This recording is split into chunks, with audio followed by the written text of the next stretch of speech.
भारत का विजन प्रस्तुत करते हुए ಬಾಗಲಕೋಟೆಯ ನವನಗರದಲ್ಲಿರುವ ನಿಜಲಿಂಗಪ್ಪ ವೈದ್ಯಕೀಯ ಮಹಾವಿದ್ಯಾಲಯದ ಶತಾಬ್ದಿ ಸಭಾಭವನದಲ್ಲಿ ಭಾನುವಾರ ಪ್ರಧಾನಮಂತ್ರಿ ನರೇಂದ್ರ ಮೋದಿ ಅವರು ನಶಾಮುಕ್ತ ಯುವಜನತೆ ಅಭಿಯಾನದ ಅಂಗವಾಗಿ ರಾಷ್ಟ್ರವನ್ನು ಉದ್ದೇಶಿಸಿ ಮಾಡಿದ ಭಾಷಣದ ನೇರಪ್ರಸಾರದ ವೀಕ್ಷಣೆಗೆ ವ್ಯವಸ್ಥೆ ಮಾಡಲಾಗಿತ್ತು. ಸಭಾಭವನದ ಬೃಹತ್ ಪರದೆಯ ಮೇಲೆ ವಿದ್ಯಾರ್ಥಿಗಳು ಮತ್ತು ಬೋಧಕರನ್ನೊಳಗೊಂಡು 2,000ಕ್ಕೂ ಹೆಚ್ಚು ಜನ ಭಾಷಣದ ನೇರಪ್ರಸಾರವನ್ನು ವೀಕ್ಷಿಸಿದರು. ವಿಕಸಿತ ಭಾರತ ಸಂಕಲ್ಪಕ್ಕಾಗಿ ನಶಾಮುಕ್ತ ಯುವಜನತೆ ಅಭಿಯಾನ ಕಾರ್ಯಕ್ರಮಕ್ಕೆ ಚಾಲನೆ ನೀಡಿ ಪ್ರಧಾನಿ ಮಾತನಾಡಿದರು. ದೇಶದಾದ್ಯಂತ 10,000 ಸ್ಥಳಗಳಲ್ಲಿ 1 ಕೋಟಿಗೂ ಹೆಚ್ಚು ಯುವಜನತೆ ಪಾಲ್ಗೊಂಡ ಬೃಹತ್ ಆನ್ಲೈನ್ ಕಾರ್ಯಕ್ರಮ ಇದಾಗಿತ್ತು. ಕರ್ನಾಟಕದಲ್ಲಿ ಬಾಗಲಕೋಟೆ ಸೇರಿದಂತೆ 5 ಜಿಲ್ಲೆಗಳಲ್ಲಿ ಪ್ರಧಾನಿಯವರ ಭಾಷಣದ ನೇರಪ್ರಸಾರಕ್ಕೆ ವ್ಯವಸ್ಥೆ ಮಾಡಲಾಗಿತ್ತು. ರಾಷ್ಟ್ರೀಯ ಸ್ವಯಂ ಸೇವಾ ಯೋಜನೆ, ಯೂತ್ ಕ್ಲಬ್, ಶಾಲೆಗಳು, ಕಾಲೇಜುಗಳು, ವಿಶ್ವವಿದ್ಯಾಲಯಗಳು, ಸರ್ಕಾರೇತರ ಸಂಸ್ಥೆಗಳು, ಆಧ್ಯಾತ್ಮಿಕ ಸಂಸ್ಥೆಗಳು ಈ ಕಾರ್ಯಕ್ರಮಕ್ಕೆ ಸಾಕ್ಷಿಯಾದವು. ನಶಾಮುಕ್ತ ಯುವಜನತೆ ವಿಕಸಿ ಬಹುದೊಡ್ಡ ಶಕ್ತಿ ಎನ್ನುವ ಸಂದೇಶವನ್ನು ಪ್ರಧಾನಿ ನರೇಂದ್ರ ಮೋದಿ ತಮ್ಮ ಭಾಷಣದ ಮೂಲಕ ಸಾರಿದರು. ಬಾಗಲಕೋಟೆಯ ನಿಜಲಿಂಗಪ್ಪ ಮೆಡಿಕಲ್ ಕಾಲೇಜ್ ಸೇರಿದಂತೆ ಕರ್ನಾಟಕದ 10 ಮೆಡಿಕಲ್ ಕಾಲೇಜುಗಳ ವಿದ್ಯಾರ್ಥಿಗಳನ್ನು ಪ್ರಧಾನಿಯವರೊಂದಿಗೆ ಸಂವಾದಕ್ಕಾಗಿ ಆಯ್ಕೆ ಮಾಡಲಾಗಿತ್ತು. ಪ್ರಧಾನಿ ನರೇಂದ್ರ ಮೋದಿಯವರ ಭಾಷಣವನ್ನು ವೀಕ್ಷಿಸಿ ಮಾತನಾಡಿದ ಬಸವೇಶ್ವರ ವಿದ್ಯಾವರ್ಧಕ ಸಂಘದ ಕಾರ್ಯಾಧ್ಯಕ್ಷರಾದ ವೀರಣ್ಣ ಚರಂತಿಮಠ ಅವರು, ಪ್ರಧಾನಿ ನರೇಂದ್ರ ಮೋದಿಯವರ ಸಂಕಲ್ಪದಂತೆ ನಶಾಮುಕ್ತ ಯುವ ಜನತೆಯನ್ನು ರೂಪಿಸುವ ಹೊಣೆಗಾರಿಕೆ ಎಲ್ಲ ನಾಗರಿಕರ ಜವಾಬ್ದಾರಿಯಾಗಿದೆ. ಮೋದಿಯವರ ಪ್ರಾಮಾಣಿಕ ಮತ್ತು ಕರ್ತವ್ಯನಿಷ್ಠ ಆಡಳಿತದ ಪರಿಣಾಮ ವಿಕಸಿತ ಭಾರತದ ಕಲ್ಪನೆ ಸಾಕಾರಗೊಂಡಿದೆ. ಈ ದಿಸೆಯಲ್ಲಿ ಯುವಜನತೆಯ ಕೊಡುಗೆ ಇನ್ನೂ ಹೆಚ್ಚಿನ ಪ್ರಮಾಣದಲ್ಲಿ ದೇಶದ ಪ್ರಗತಿಗೆ ಲಭ್ಯವಾಗಬೇಕು. ಆರೋಗ್ಯಪೂರ್ಣ, ಸದೃಢ ಮತ್ತು ಹೆಚ್ಚು ಅಭಿವೃದ್ಧಿ ಹೊಂದಿದ ಭಾರತಕ್ಕಾಗಿ ನಶಾಮುಕ್ತ ಯುವಜನತೆ ಅಭಿಯಾನ ಯಶಸ್ವಿಯಾಗಬೇಕು ಎಂದರು. ಕಾರ್ಯಕ್ರಮದಲ್ಲಿ ದಿಶಾಬೋಧ ಫೌಂಡೇಶನ್ನ ಡಾಕ್ಟರ್ ಸತೀಶ ಮಾತನಾಡಿ, ಯುವಜನತೆ ಮಾದಕ ದ್ರವ್ಯ ವ್ಯಸನಕ್ಕೆ ಬಲಿ ಆಗಬಾರದೆಂದು ಕಿವಿಮಾತು ಹೇಳಿದರು. ಮೆಡಿಕಲ್ ಕಾಲೇಜ್ ಪ್ರಾಚಾರ್ಯ ಡಾಕ್ಟರ್ ಭುವನೇಶ್ವರಿ ಯಳಮನಿ ವ್ಯಸನಮುಕ್ತ ಪ್ರತಿಜ್ಞಾವಿಧಿ ಬೋಧಿಸಿದರು.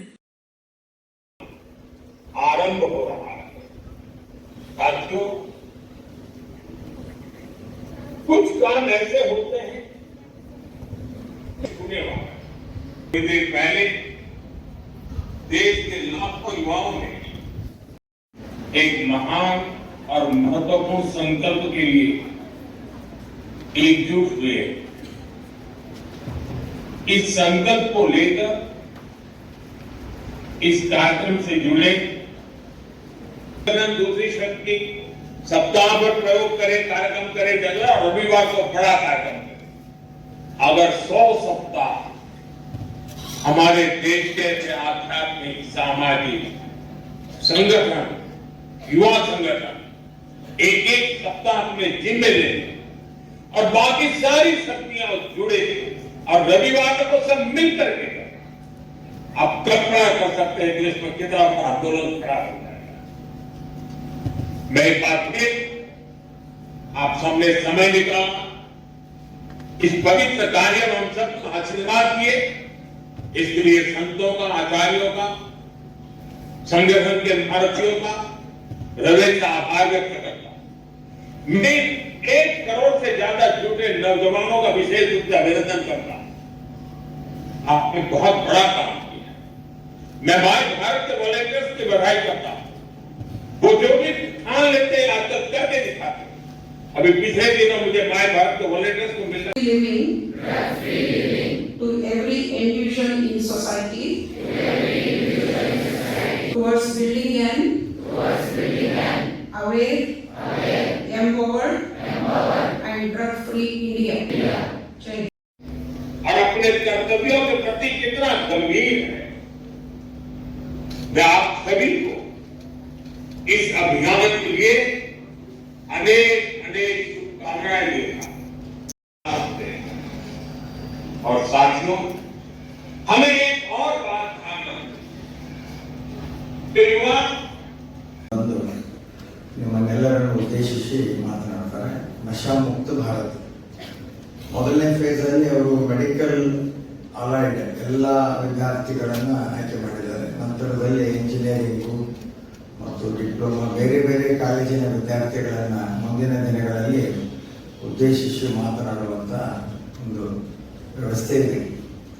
ನಮ್ಮ ಸಂಘದ ಹಿಂದಿನ ಅಧ್ಯಕ್ಷರು ಮಹಾಂತ ಸ್ವಾಮಿಗಳು ಕೂಡ ಈ ನಶಾಮುಕ್ತ ಮಾಡಬೇಕು ಅಂತೇಳಿ ತಮ್ಮ ಜೀವನದುದ್ದಕ್ಕೂ ಕೂಡ ಹೋರಾಟ ಮಾಡಿದರು. ಸಾಕಷ್ಟು ಕೆಲಸ ಅದರ ಬಗ್ಗೆ ಮಾಡಿದ್ರಿಂದ ಕರ್ನಾಟಕ ಸರ್ಕಾರ ಆಗಸ್ಟ್ 1ನೇ ತಾರೀಕು ಅವರ ಹೆಸರಿನಲ್ಲಿ ನಶಾಮುಕ್ತ ಇದು ಒಂದು ದಿನ ಅಂತ ಹೇಳಿ ಮಾಡಿ ನಿನ್ನಿನ ದಿನನೂ ಕೂಡ ಎಲ್ಲ ಕಡೆ ಅದರ ಅಭಿಯಾನವನ್ನು ಮಾಡಿದ್ದು ತಮಗೆಲ್ಲರಿಗೂ ಗೊತ್ತಿದೆ. ಇದು ವಿದ್ಯಾರ್ಥಿಗಳಲ್ಲಿ ಇದೊಂದು ಅಭ್ಯಾಸ ಆಗಿಬಿಡ್ತದೆ. ಕೆಲವರಿಗೆ ಜೀವನನೇ ಇದರಿಂದ ಹಾಳಾಗ್ತಕ್ಕಂಥ ಒಂದು ವ್ಯವಸ್ಥೆಯನ್ನು ನಾವು ನೋಡ್ತಾ ಇದ್ದೀವಿ. ಪ್ರತಿನಿತ್ಯ ನೀವು ಪತ್ರಿಕೆಯಲ್ಲಿ ಟಿವಿಯಲ್ಲಿ ನೋಡ್ತೀರಿ ಎಷ್ಟು ಕೋಟಿ ಗಾಂಜಾ ಜಪ್ತಾತು, ಎಷ್ಟು ಕೋಟಿ ನಶಾ ಪದಾರ್ಥಗಳು ಜಪ್ತು ಮಾಡಿದ್ರು ಅನ್ನೋದನ್ನೆಲ್ಲನೂ ನೀವು ಕೂಡ ಟಿವಿನಲ್ಲಿ ಪತ್ರಿಕೆಯಲ್ಲಿ ದಿವಸನೂ ಡೈಲಿನೂ ತಾವು ನೋಡ್ತಿರ್ತೀವಿ. ಇವತ್ತು ಇದು ಒಂದೇ ದಿವಸ ಇದನ್ನು ಮಾಡಿದ್ರೆ ಆಗೋದಿಲ್ಲ. ನೀವೆಲ್ಲ ಡಾಕ್ಟರ್ಸು, ಪ್ರೊಫೆಸರ್ಸು, ರೀಡರ್ಸು, ಲೆಕ್ಚರರ್ಸು ನಿಮ್ಮ ಪಠ್ಯದಲ್ಲಿ ನೀವು ಪಾಠ ಹೇಳುವಾಗಲೂ ಕೂಡ ಒಂದು ಶಬ್ದ ಇದರ ಬಗ್ಗೆ ಹೇಳಿದರೆ ವಿದ್ಯಾರ್ಥಿಗಳಿಗೆ ಹೆಚ್ಚು ಅನುಕೂಲ ಆಗ್ತದೆ. ಇಲ್ಲಾಂದ್ರೆ ನಮ್ಮ ವಿದ್ಯಾರ್ಥಿಗಳನ್ನ ತಪ್ಪು ದಾರಿಗೆ ಎಳಿತಕ್ಕಂಥ ಕೆಲಸವನ್ನ ನಾವು ನೋಡಿದ್ದೀವಿ. ಇವತ್ತಿನ ಪತ್ರಿಕೆಯಲ್ಲಿ ನೀವು ನೋಡಿರ್ಬೋದು, ಅಯೋಧ್ಯ ಮೆಡಿಕಲ್ ಕಾಲೇಜಿನಲ್ಲಿ ಒಬ್ಬ ಫಸ್ಟ್ ಇಯರ್ MBBS ಓದುವಂತ ಒಬ್ಬ ವಿದ್ಯಾರ್ಥಿನಿ ಬಾಂಬ್ ಸ್ಫೋಟ ಮಾಡುವಂತ ಎಲ್ಲ ತಯಾರಿಯನ್ನು ಇಟ್ಕೊಂಡಿದ್ಲಂತ ಪತ್ರಿಕೆಯಲ್ಲಿ ಬಂದಿದೆ. ಇವತ್ತು ನೀವು ನೋಡ್ರಿ, ಡಾಕ್ಟರ್ಗಳು ಯಾರು ಇವತ್ತಿನ ಪೇಪರ್ ನೋಡ, ಫಸ್ಟ್ ಇಯರ್ MBBS ಓದುವಂತ ಒಬ್ಬ ಹೆಣ್ಣು ಹುಡುಗಿ ಬಾಂಬ್ ಸ್ಫೋಟ ಮಾಡುವಂತ ಸಲಕರಣೆಗಳನ್ನ ಇಟ್ಕೊಂಡಿದ್ಲಂತೆ. ಅಂದ್ರೆ ಯಾವ ಮಟ್ಟಕ್ಕೆ ನಮ್ಮ ವಿದ್ಯಾರ್ಥಿಗಳು, ಇದೇ ಕಾರಣ, ಈ ನಶಾ ವ್ಯವಸ್ಥೆನೇ ಇಂಥ ವಿಚಾರಗಳಿಗೆ ಮುಖ್ಯ ಕಾರಣ. Whatever our Prime Minister ji has vision, it is coming to a reality, because we are seeing so many funds given to the youth in skill development. See, that shows the interest, the person has the vision, and we should definitely join hands wholeheartedly to fulfill the vision of our nation. And so nicely we all just know Vande Mataram, our national anthem, and Nada Gite. This is how the protocol we have built in all the states, and this is the protocol we have to follow, and that is really going to give us the patriotism to our nation. Always nation is going to be the first, and youth are the main important people who are going to build the nation. I don't want to take much of the time because time is short, and Prime Minister ji is going to address us now. I request all of you to keep silence, and there could be a two-way communication. Somebody from our college here will be asked question, and there are people who will be raising and asking question. That is a huge opportunity which is being given. Only in state, Karnataka state, 7 colleges have been given this opportunity, and yours is one of the luckiest out of the 7 colleges, and you are the luckiest people here. Prime Minister Narendra Modi ji will be directly seeing you. He will be visualizing each and every student, and he will be addressing. That is a great honor for us and for the institution and for the college. Let us keep the good fame of the college, maintain 100% silence, and see that whatever is what information. ಇಂದಿನ mobile ಯುಗದ ಭರಾಟೆ ಹಾಗೂ ಸಾಮಾಜಿಕ ಜಾಲತಾಣಗಳ ಕ್ರಾಂತಿಯ ಮಧ್ಯೆಯೂ ಹಿಂದಿನ ಕಾಲದ ಸಂಪ್ರದಾಯ ಪದ್ಧತಿ ನಶಿಸಿ ಹೋಗುವಂತಾಗಿದೆ. ಆದರೆ ಗ್ರಾಮೀಣ ಪ್ರದೇಶಗಳಲ್ಲಿ ಬೆಳೆಗಾಗಿ ನಡೆಯುತ್ತಿರುವ ಆಚರಣೆಗಳು ಇನ್ನೂ ಜೀವಂತಾಗಿದೆ. ಇಂತಹ ಆಚರಣೆಗಳಲ್ಲಿ ಆಷಾಢ ಪರ್ವ ಎಂದು ಬಾಗಲಕೋಟೆ ಜಿಲ್ಲೆಯ ಬೆನಕಟ್ಟಿ ಗ್ರಾಮದಲ್ಲಿ ವಿಶೇಷವಾಗಿ ಆಚರಣೆ ಮಾಡುವ ಮೂಲಕ ಗಮನ ಸೆಳೆಯಲಾಗುತ್ತದೆ. ಶುಕ್ರವಾರ ದಿನದಂದು ಆಷಾಢ ಪರ್ವದ ಅಂಗವಾಗಿ ರೈತಾಪಿ ಜನರು ಭಕ್ತಿಭಾವದಿಂದ ಕಿಚಡಿ ತಯಾರಿಸಿ ಗ್ರಾಮದ ಆರಾಧ್ಯ ದೈವವಾದ ಕಂಚಿ ವೆಂಕಟೇಶ್ವರ ದೇವರಿಗೆ ನೈವೇದ್ಯ ಸಮರ್ಪಿಸುತ್ತಾರೆ. ಜೋಳದಿಂದ ತಯಾರಿಸಿದ ನುಚ್ಚಕ್ಕಿ, ಮಜ್ಜಿಗೆ ಹಾಗೂ ಸಾರು ತಯಾರಿಸಿಕೊಂಡು ಪ್ರತಿಯೊಬ್ಬರ ಮನೆಯಿಂದ ಗಡಿಗೆಯಲ್ಲಿ ತೆಗೆದುಕೊಂಡು ಬರುತ್ತಾರೆ. ಮೊದಲು ಗ್ರಾಮದಲ್ಲಿ ಮಾರುತೇಶ್ವರ ದೇವಾಲಯ ಬಳಿ ಎಲ್ಲರೂ ಜಮಾಯಿಸುತ್ತಾರೆ. ನಂತರ ಎಲ್ಲರೂ ಸೇರಿಕೊಂಡು ಸಾಮೂಹಿಕ ದೇವರ ಪ್ರಾರ್ಥನೆ ಸಲ್ಲಿಸಿ ಜಯ ಘೋಷಣೆ ಹಾಕುತ್ತಾ ಗ್ರಾಮದಲ್ಲಿ ದೂರ ವಲಯದಲ್ಲಿನ ಬೆಟ್ಟದ ಮೇಲೆ ಇರುವ ದೇವಾಲಯ ಬರುತ್ತಾರೆ. ಎಲ್ಲರೂ ತಂದಿರುವ ಜೋಳದ ನುಚ್ಚು, ಸಾಂಬಾರ ಹಾಗೂ ಮಜ್ಜಿಗೆ ಒಂದೆಡೆ ಸೇರಿಸುತ್ತಾರೆ. ಬಳಿಕ ಪೂಜೆ, ಪುನಸ್ಕಾರ ಮಾಡುತ್ತಾರೆ. ಮಳೆ ಬೆಳೆ ಚೆನ್ನಾಗಿ ಆಗಲಿ ಎಂದು ಪ್ರಾರ್ಥನೆ ಸಲ್ಲಿಸುತ್ತಾರೆ. ಬೆಟ್ಟದ ಮೇಲೆ ಇರುವ ಈ ಕಂಚಿ ವೆಂಕಟೇಶ್ವರ ದೇವರಿಗೆ ಭಕ್ತಿಯಿಂದ ಪ್ರಾರ್ಥನೆ ಸಲ್ಲಿಸಿ ನೈವೇದ್ಯ ಮಾಡುತ್ತಾರೆ. ಬಳಿಕ ಎಲ್ಲರೂ ಸಾಮೂಹಿಕವಾಗಿ ಭೋಜನ ಮಾಡುವ ಮೂಲಕ ಭಕ್ತಿಯನ್ನು ಮೆರೆಯುತ್ತಾರೆ. ಯಾವುದೇ ಜಾತಿ ಮತ ಭೇದ ಭಾವ ಇಲ್ಲದೆ ಸಾಮೂಹಿಕ ಪ್ರಸಾದ ಸೇವನೆ ಮಾಡುತ್ತಾರೆ. ಈ ಮೂಲಕ ಮುಂಬರುವ ದಿನಮಾನಗಳಲ್ಲಿ ರೈತಾಪಿ ಜನರಿಗೆ ಮಳೆ ಬೆಳೆ ಚೆನ್ನಾಗಿ ಆಗಲಿ ಎಂದು ದೇವರಿಗೆ ಪ್ರಾರ್ಥನೆ ಸಲ್ಲಿಸುತ್ತಾರೆ.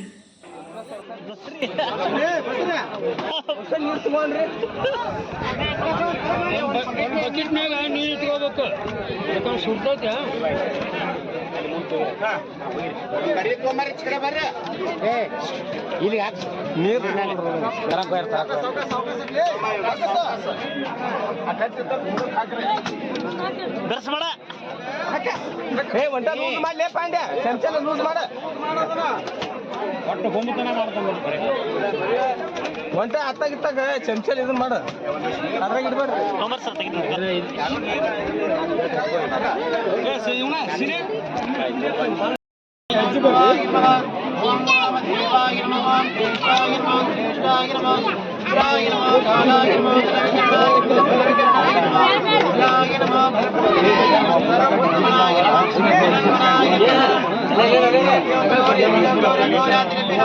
सर्वेभ्यो सर्वश्रेभ्यो नमस्ते तत्पुरुषाय विद्महे महादेवाय धीमहि ईशान सर्वविद्यानामीश्वर सर्वभूतानां ब्रह्माधिपते ब्रह्मणोधिपते ब्रह्मा शिवो मे सदा शोभे सांभाय नमः पंचब्रह्ममन्त्रेण शुद्धोदकेन स्थापयामि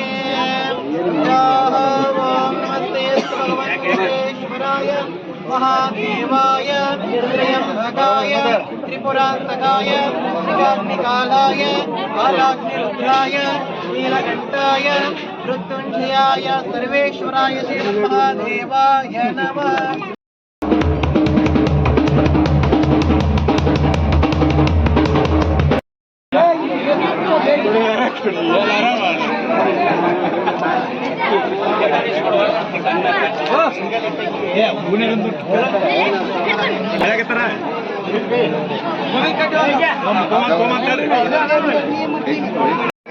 ಏನಿಲ್ಲ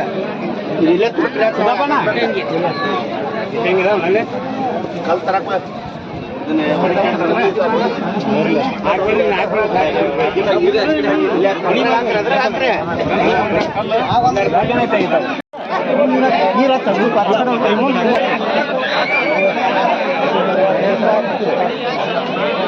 ಕಾಡಿದ್ದ ಬರ್ಬೇಕ್ರಿ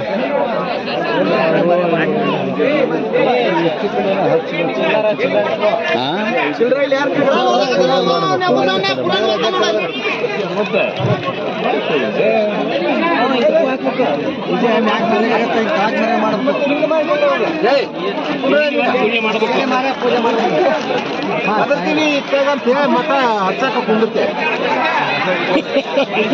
ಗೊತ್ತ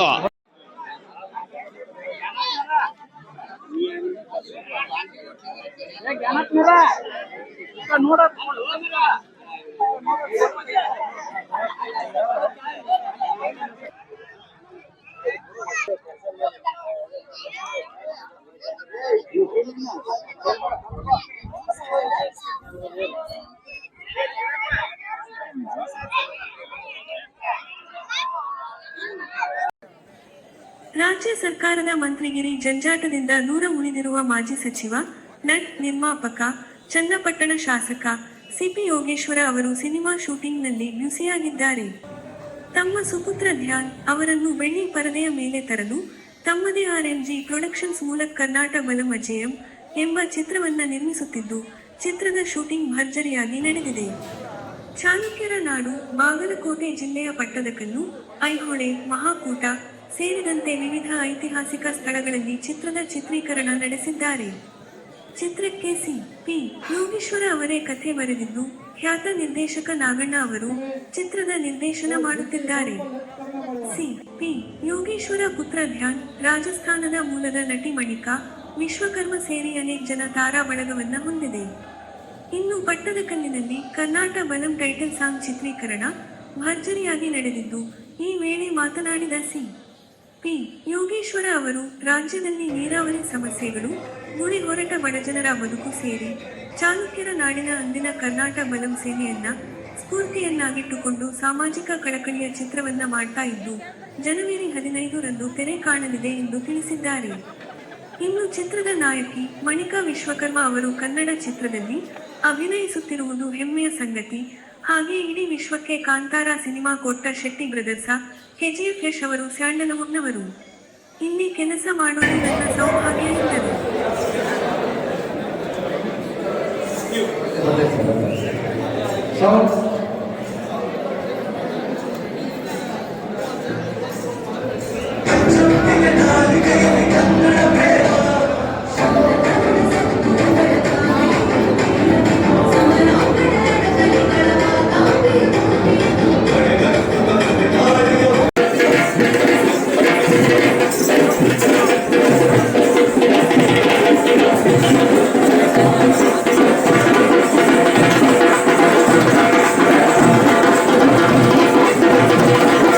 ಬೇಗ ಸ್ವಲ್ಪ ಗಾಢ ಬರುತ್ತೆ, ಸ್ವಲ್ಪ ಮೇಲೆ. ಹಾಂ ಸಿದ್ದು ಬಿಡು, ಹೇಗೆ ಸಿದ್ದು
ಇಡೀ ಕರ್ನಾಟಕದ ಉದ್ದಗಲಕ್ಕೂ ಟ್ರಾವೆಲ್ ಮಾಡ್ತದೆ. ಬಾದಾಮಿಯಿಂದ ಶುರುವಾಗಿ ಹಳೆ ಮೈಸೂರು ಭಾಗಕ್ಕೆ ಹೋಗುತ್ತೆ, ಪುನಃ ಇಲ್ಲಿ ಬರುತ್ತೆ. ಒಟ್ಟಾರೆ ಪೂರ್ತಿ ಕರ್ನಾಟಕ ಪ್ರತಿನಿಧಿಸತಕ್ಕಂತ ಒಂದು ಚಿತ್ರ, ಅಪ್ಪಟ ಕನ್ನಡ ಚಿತ್ರ, ಕನ್ನಡ ಮಣ್ಣಿನ ಸೊರಗನ್ನ, ಕನ್ನಡ ತನವನ್ನ ಮತ್ತೆ ನಮ್ಮ ಇವತ್ತಿನ ಯುವಕರಿಗೆ ನಮ್ಮ ಇತಿಹಾಸವನ್ನ ನೆನಪಿಸ್ತಕ್ಕಂತ ಒಂದು ಚಿತ್ರ. ಚಾಲುಕ್ಯ ಸಾಮ್ರಾಜ್ಯದಲ್ಲಿ ಅವರ ನೆನಪು ಈಗಾಗಲೇ ಸುಮಾರು 1,500 ವರ್ಷಗಳ ಹಿಂದಿನ ವಿಚಾರವನ್ನು ನಮ್ಮ ಯುವಕರಿಗೆ ಒಂದು ಸ್ಫೂರ್ತಿಯ ವಿಷಯವಾಗಿ ಕೊಡಬೇಕು ಅಂತೇಳಿ ನಾವು ತೀರ್ಮಾನ ಮಾಡಿ ಚಿತ್ರಕಲೆಯಲ್ಲಿ ಬಹಳಷ್ಟು ಅಂಶಗಳನ್ನ, ಐತಿಹಾಸಿಕ ಅಂಶಗಳನ್ನ ಇವತ್ತಿನ ಯುವಕರಿಗೆ ಹೇಳುವ ಮುಖಾಂತರ, ಜೊತೆಗೆ ಇವತ್ತಿನ ಪರಿಸ್ಥಿತಿ ಇರ್ತಕ್ಕಂಥ ಸಮಸ್ಯೆಗಳ ಬಗ್ಗೆ ಒತ್ತು ಚಿತ್ರವನ್ನ ಮಾಡ್ತಾ ಇದ್ದೀವಿ. ನಮ್ಮ ಹಿರಿಯ ನಿರ್ದೇಶಕರು ನಾಗಣ್ಣವರ ಸಾರಥ್ಯದಲ್ಲಿ ನಮ್ಮ ಚಂದ್ರು ಕ್ಯಾಮ್ರಾಮನ್ ಆಗಿ ವರ್ಕ್ ಮಾಡ್ತಾ ಇದ್ದಾರೆ, ಕೆಲಸ ಮಾಡ್ತಾ ಇದ್ದಾರೆ. ಇದಕ್ಕೆ ಬಹಳ ಹಿರಿಯನ್ನ ಅವರ ಅನುಭವವನ್ನ ಚಿತ್ರಕಥೆ, ಸಾಹಿತ್ಯ, ಸಂಭಾಷಣೆಗೆಲ್ಲ ಉಪಯೋಗಿಸ್ಕೊಂಡಿದ್ದೀವಿ. ಅದರಲ್ಲೂ ನಮ್ಮ ಮಾಡೋದ್ರಲ್ಲಿ ಬಹಳ ಶ್ರಮವಹಿಸಿ ಒಂದು ಜನಗಳಿಗೆ ಒಂದು ಉತ್ತಮವಾದ ಚಿತ್ರ ಕೊಡಬೇಕು ಅಂತೇಳಿ ಒಂದು ಪ್ರಯತ್ನ ಮಾಡ್ತಾ ಇದ್ದೀವಿ.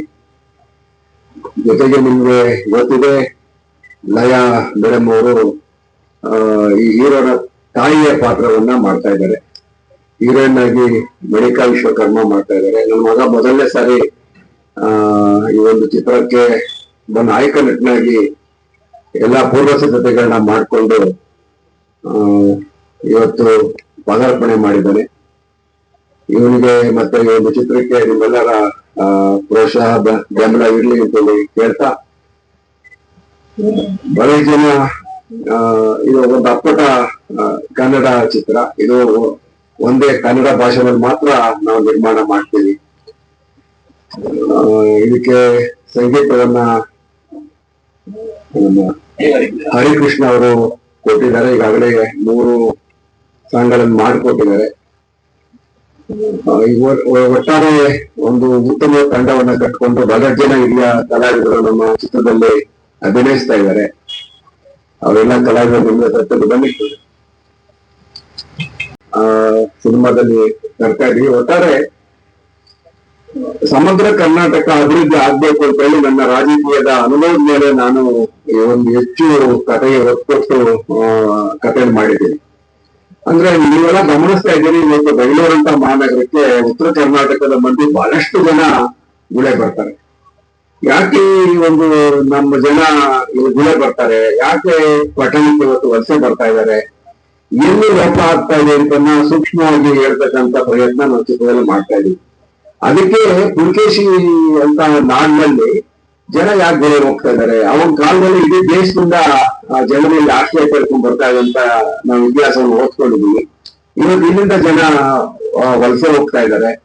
ಹಾಗಾಗಿ ಒಂದು ಸಮಗ್ರ ನೀರಾವರಿ ಆಗ್ಬೇಕು ಅಂತೇಳಿ ನಾಯಕರನ್ನ ಇಟ್ಕೊಂಡು ಅದು ಹೇಳ್ಬೇಕಂತ ಪ್ರಯತ್ನವನ್ನ ಮಾಡ್ತಾ ಇದ್ದೀವಿ. ಒಟ್ಟಾರೆ ಕರ್ನಾಟಕದ ಸಮಗ್ರ ಚಿತ್ರಣ ಇವತ್ತು ಪಟ್ಟಣಗಳು ಬೆಳೆಸ್ತಾ ನಾವು ಗ್ರಾಮೀಣ ಇವತ್ತು ಗ್ರಾಮೀಣ ಜನಜೀವನದ ಬದುಕು ದುಸ್ತರವಾಗ್ತಾ ಇದೆ.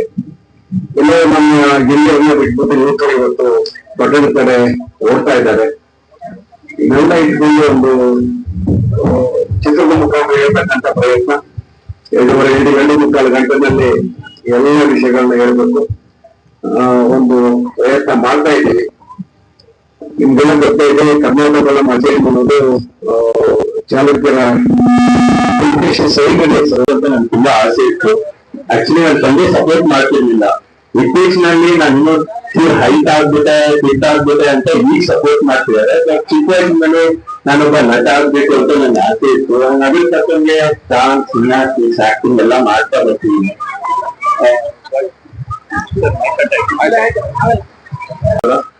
ಕರ್ನಾಟಕ ಬಲಂ ಅಂತ ಒಂದು ಹೊಸ ಮೂವಿ ಡೆಬ್ಯೂ ಆಗ್ತಿದ್ವಿ. ಕಳೆದ 20 ದಿನದಿಂದ ಕರ್ನಾಟಕ ಬಲಂ ಶೂಟಿಂಗ್ ಬಾದಾಮಿಯಲ್ಲಿ ನಡೀತಿದೆ. ಅಂಡ್ ಇನ್ನ ಒಂದು 2-3 ದಿನದಲ್ಲಿ ನಮ್ ಸಾಂಗ್ ಶೂಟಿಂಗ್ ಕಂಪ್ಲೀಟ್ ಆಗುತ್ತೆ.